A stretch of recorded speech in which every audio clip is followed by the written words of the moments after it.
Guys, we'll get started in about a minute. We'll start with Jordan Bohannon.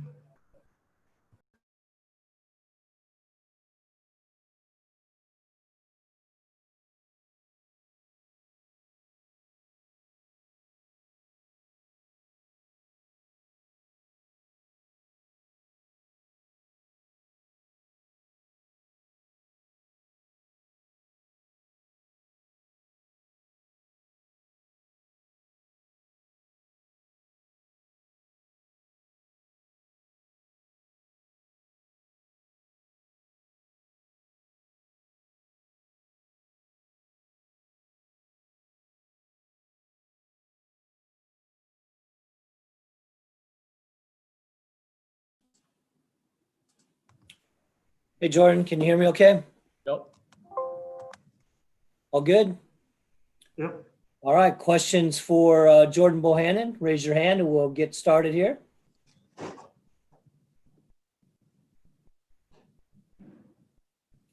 Go ahead, Tom Kakert. Jordan, what is it about Xfinity Arena that you love shooting there? You seem to hit three balls fairly easily there than a lot of places, but it just seems to fall for you there. I guess it's just something about the East Coast. I just love shooting here for some reason. But last time I came here was my sophomore year when I played. I was able to make the trip last year when we lost, but last time I was here was my sophomore year, and if you guys don't remember, that was just a crazy game. I think coach got ejected, and I had a lot of turnovers and just didn't play as best as I could. So I think thinking back to that game, that kind of gave me a little extra edge coming back here. And thinking back what I did my freshman year, knowing I can play really well here, and my guys were just finding me tonight, and I was able to hit some shots. Scott Dochterman, go ahead. Yeah, Jordan, what kind of impact does Connor have on this team? I mean, tonight he had 10 assists, 5 rebounds, made a couple of shots. Just seems like that he, in some ways, is kind of the glue, if you will. Yeah, I mean, he's just a worker, and he knows he has a high basketball IQ. And anytime you have a guy out there that just knows how to play the game of basketball, it's going to benefit your team greatly. And we missed him when he went out against Rutgers, and we rallied behind that and had guys step up. But we knew when he came back to this game that we're just going to get right back to our flow. And we started out slow, but we got hot mid first half, going in the second half, and just never let back. But he's just a phenomenal teammate and someone you greatly appreciate when you're on the team with him. David Eicholt, go ahead. Yeah, Jordan, how are you guys able to turn around the defensive intensity after the first 6 minutes? What did coach kind of say to you after he put in the bench in? Yeah, I mean, it was just trying to get some stops together, and we were letting guys drive by us, and it was getting frustrating. A couple of times that they got some open shots by guys driving past us, and guys were having to help. So once we were able to calm down a little bit and realize, we're playing against a team that loves to drive, that once we're able to really stop them in transition and stop them getting the penetration of the basket, that it was going to help greatly. Further questions for Jordan? Anyone else? Go ahead, David. Yeah, Jordan, I guess what's it say for just about your team, the way the bench came in? I mean, young guys, they're coming in with a double-digit deficit, but what they were able to do, I mean, just how impressed are you with just the younger guys coming in, being able to do what they're doing? Yeah, I mean, it's just fantastic. We have guys that are able to step up, and they all know their roles. And that's what's so great about this team. We have a lot of guys that just know their roles and are willing to sacrifice other things in their game. And when they come in, they're just doing whatever they can to, try to get the win. And that's really amazing being, a fifth year here and seeing these young guys come in a big class, and they're all buying in to what we're trying to do here. And they didn't really expect to, play a lot, or didn't know if they're going to get thrown in at all this year. And, for them to step up, it shows, the kind of character they have and, the work ethic they have.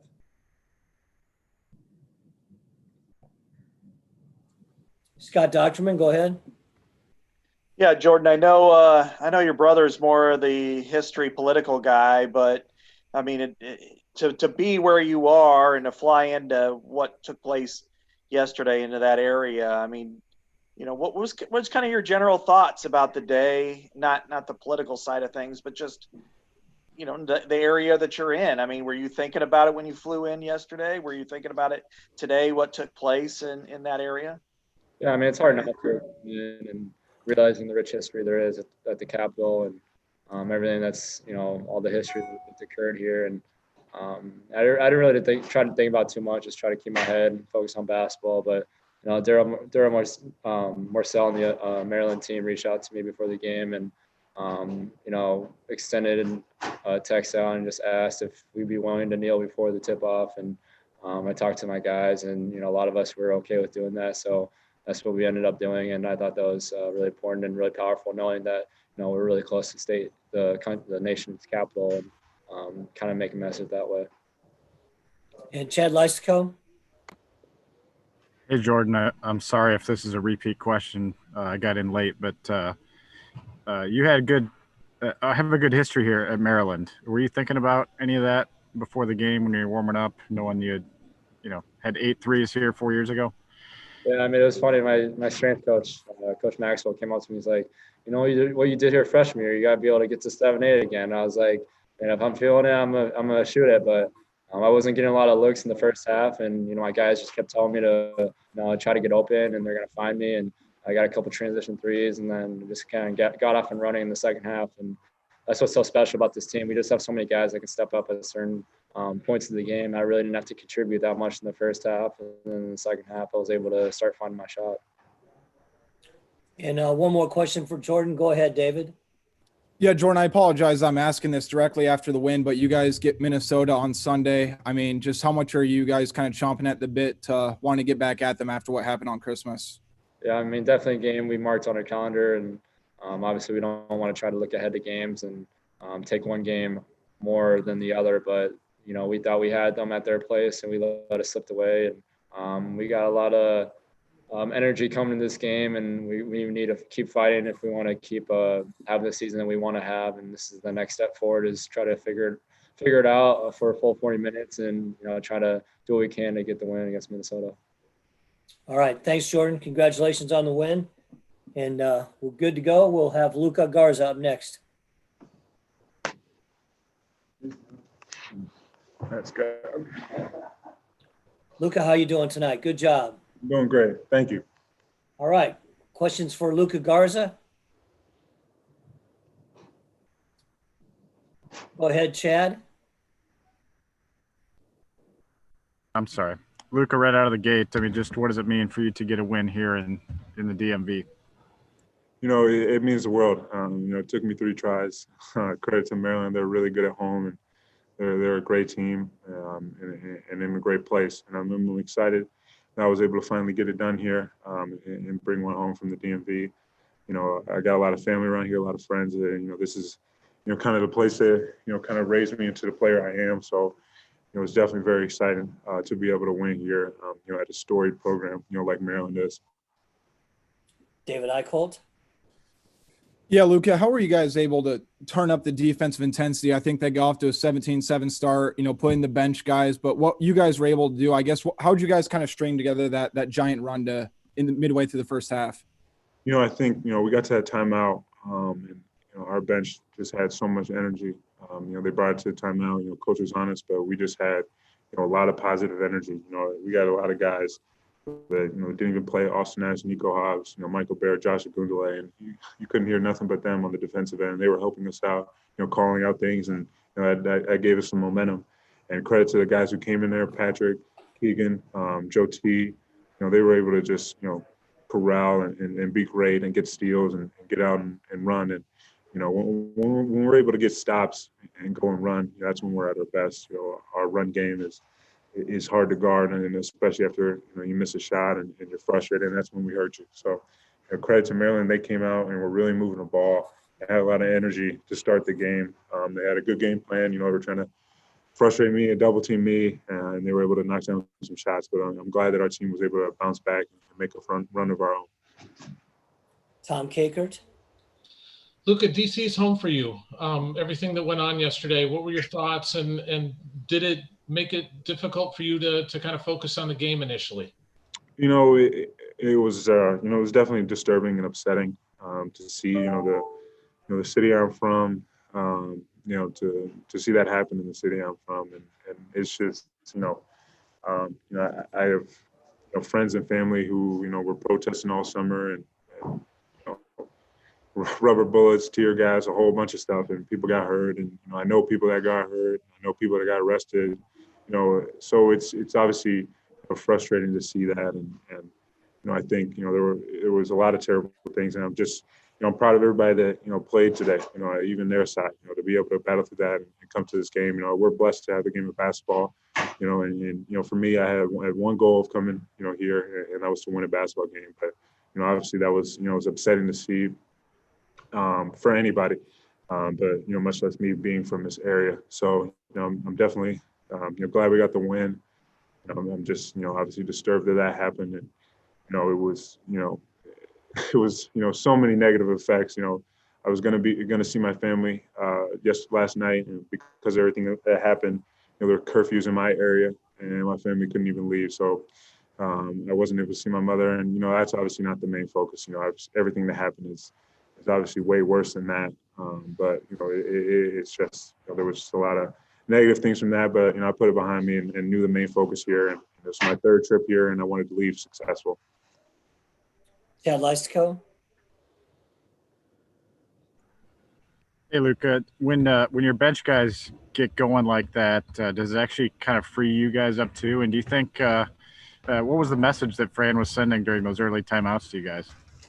He said we needed a lot more energy. We weren't moving around, we weren't flying around, we weren't aware where our guys were. We were slow to get everywhere, and those guys came in and brought a lot of energy, and we were just so aware defensively in the second half. We were able to just get a lot of steals and frustrate them in our zone and our man, whatever it was. Our team just did a great job of bouncing back and having some energy on that end. And we know, like I said, when we get stopped and run out, we're a hard team to guard. So it was definitely good for us to get out in transition, and I think that broke the game open. Scott Docterman. Yeah, Luca, when you look at what Connor McCaffrey was able to do after, just a few days after his, I guess 5 days after his ankle injury, he had 10 assists, no turnovers, 5 rebounds. What does he mean to this team? Not just statistically, but maybe intangibly, because he just seems to be the grit and the glue in some cases for you guys. Yeah, man, a guy like that is our heart and soul. He's so tough. I've seen him battle through, so many injuries. And I think when you look at our team, we got a lot of guys like that have taken injuries, have gotten hurt and pushed through it and are able to come out and make some great performances. So, and I've said this a million times, he's the best, post-entry passer I've ever played with. And he makes the job easy for me. He's patient. He waits for me. I might not have it first, then I'm able to get my body into the guy, and then I have it. And he's able to wait for me and be patient and give me the ball at the right times. And me and him, we were talking last night about how we're going to attack, their offense, and how we're going to be able to play the two-man game. And I'm really, I'm really lucky to have a player like that on our team. He's a man. Tom Kakert. I didn't have a question, Steve. Okay, good. Anyone else? Questions for Luca? All right. Thanks, Luca. Congratulations. Thank you so much. Go Hawks.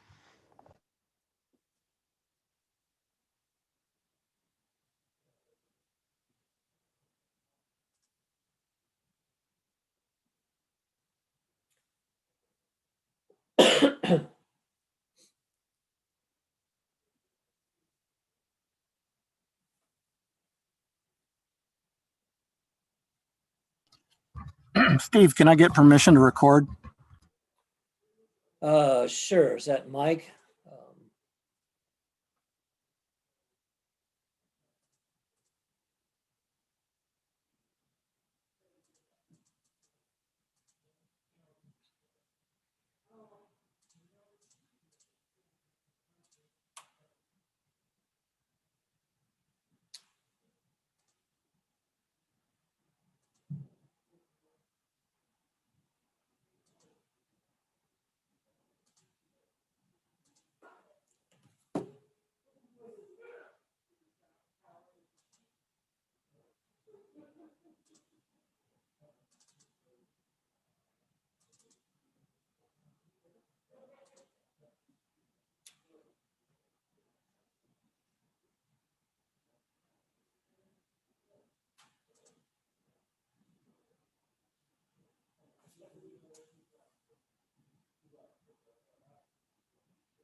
All right, Coach.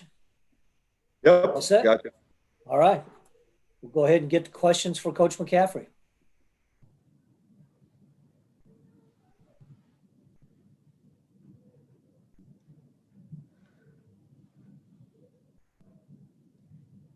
Scott Dutchman, go ahead. Hey, Fran, how are you? Good. Good. What was the kind of the discussions like this week with you and Connor after his injury, and when did you kind of know that he was going to play, and then of course to come in and play as well as he did? What did he mean for you, the team, throughout the course of this game? He's just such a critical component to just making everything work. He provides a level of toughness. He moves it. Defensively, he's always communicating. He's always helping the young guys. I can't say enough about all the great things he does. With regard to the beginning part of your question, I felt pretty good that he was going to play on Thursday, pretty much after our last game. He has sprained his ankle before. He really tried to run it off in the back at Rutgers, and he just couldn't do it. And I think he felt like if he had tried to, it would hurt our team, and we had other guys playing well.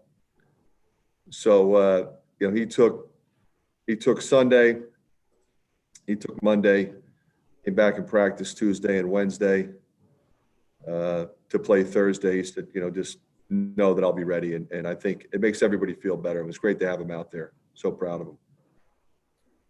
Mike Kloss.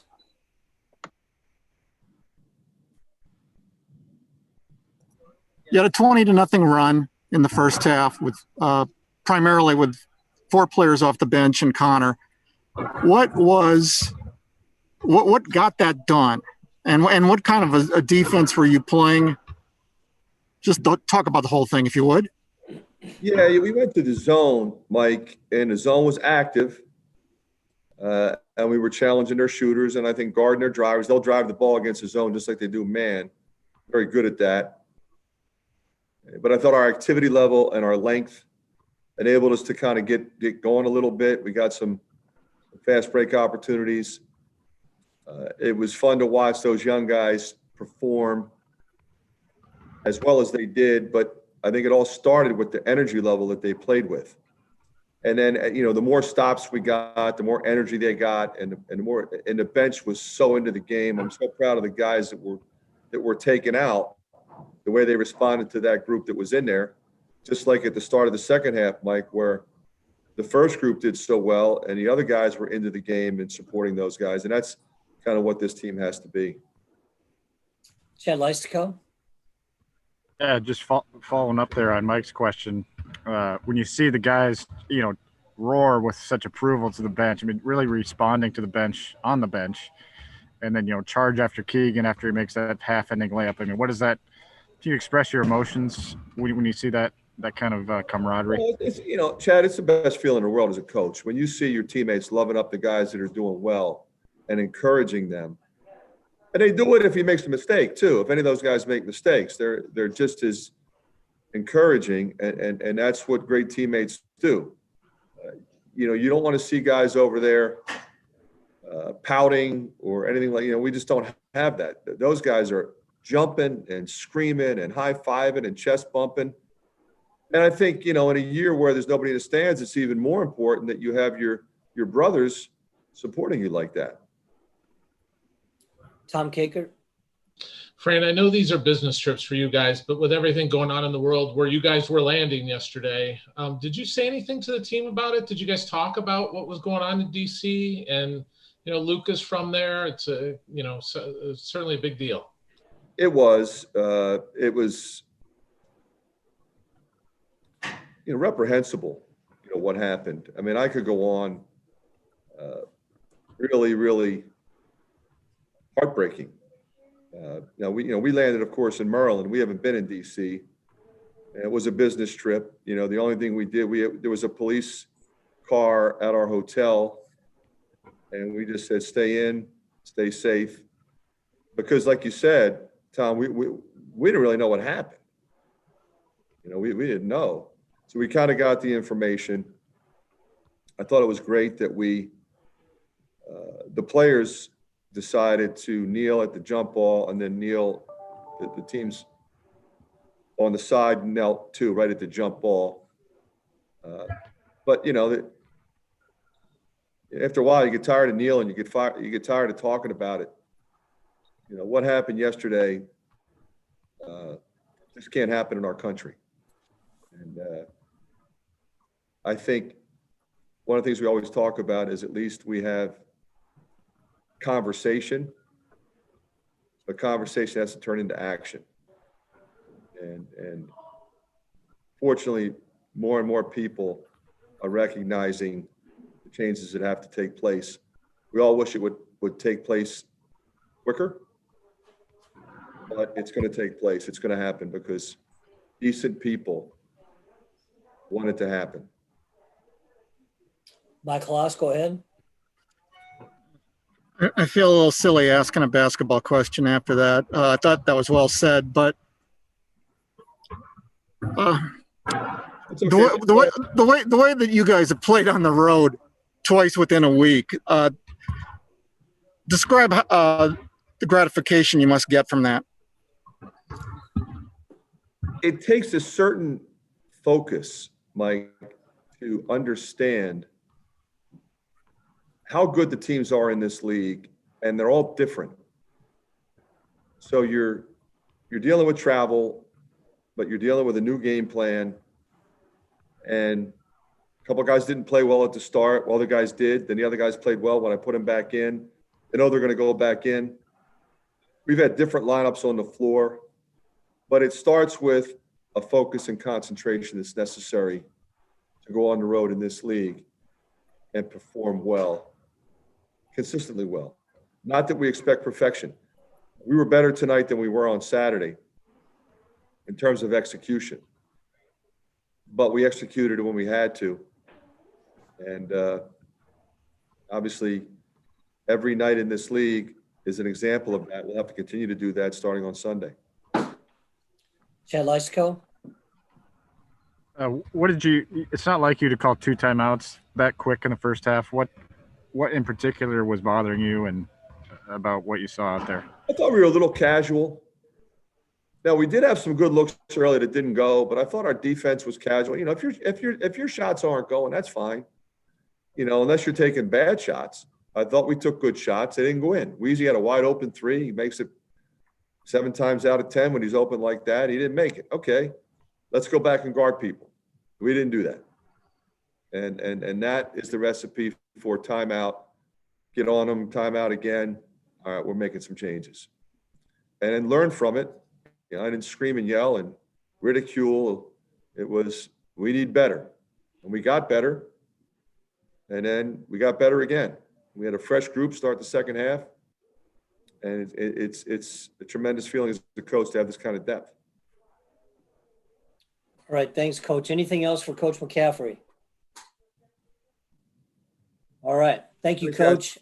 Just a quick reminder to media, Coach will have a Zoom on Saturday morning at 10:30 Central Time, brief Zoom to preview the Minnesota game for Sunday. So Saturday morning, 10:30, Zoom with Coach McCaffrey. Thanks, everyone. Safe travels.